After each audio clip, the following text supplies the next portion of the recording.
Assalamualaikum warahmatullahi wabarakatuh. Perkenalkan, nama saya Yeni Kusmita, NIM 211105020018 dari kelas Ekonomi Syariah 1. Di sini saya akan mereview dan menanggapi materi yang sudah disampaikan oleh Bapak Dr. Abdul Wadud Nafis LC MEI yang berjudul Uang dan Fungsinya. Baik, di sini saya akan menjelaskan yang pertama tentang definisi uang. Uang adalah benda yang diterima masyarakat umum sebagai alat tukar dalam kegiatan ekonomi. Nah, pada zaman dahulu kala, alat tukar awalnya adalah emas, jadi beli barang dengan pakai uang emas, seperti uang dinar dan dirham. Ketika zaman pra-Islam atau zaman awal Islam, yaitu ketika orang melakukan jual beli, maka menggunakan emas dan perak, jadi sebagai alat tukar yang diterima oleh masyarakat. Kemudian tidak lama lagi ditemukan alat tukar berupa kertas, yaitu berupa uang kertas.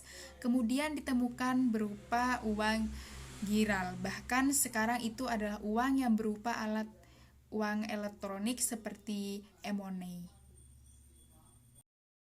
Selanjutnya yaitu jenis-jenis uang menurut bahan pembuatannya.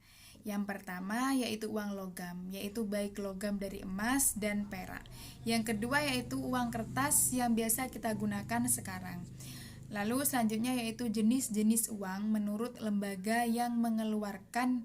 Yang pertama ada uang kartal, jadi yang dikeluarkan oleh Bank Indonesia berupa uang kertas dan uang logam. Itu namanya uang kartal. Yang kedua yaitu uang giral, bisa berupa seperti cek. Seperti contoh digambar pada PPT. Yang selanjutnya yaitu menurut nilainya jenis-jenis uang. Yang pertama yaitu ada uang penuh. Uang penuh merupakan nilai dengan barang yang sama seperti emas. Misalnya uang emas 5 gram. 5 gram seumpama jika dirupiahkan sekarang adalah 4 juta. Dan misalnya di sini ada 4 dirham. Jadi antara nilai yang 4 juta itu dengan emasnya itu sama, yang dari mana kita tahu misalnya dipotong, dihancurkan, nilainya itu tidak akan berkurang, dan itu namanya tetap uang penuh. Yang kedua yaitu uang tanda, yaitu yang terjadi di uang kertas seperti uang 10.000, 100.000, itu yang dinamakan uang tanda. Yaitu fungsi asli uang yang pertama, yaitu uang sebagai alat tukar atau medium of change. Contohnya seperti saya butuh mobil, maka saya punya uang, maka uang saya tukar untuk mendapatkan mobil. Yang punya mobil maka akan mendapatkan uang. Yang kedua yaitu uang sebagai satuan hitung atau unit of account, yaitu untuk menghitung kekayaan. Contohnya seperti saya mempunyai mobil, sawah, rumah, ruko, lalu orang bertanya kekayaan saya berapa, maka saya akan menghitung dan menjumlah semua total kekayaan yang saya miliki tersebut. Yang ketiga yaitu uang sebagai alat penyimpanan nilai.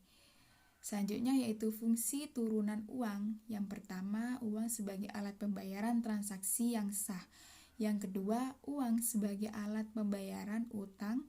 Yang ketiga, uang sebagai alat penimbun kekayaan. Dan yang keempat, uang sebagai alat pemindah kekayaan. Yang kelima, uang sebagai alat pendorong kegiatan ekonomi.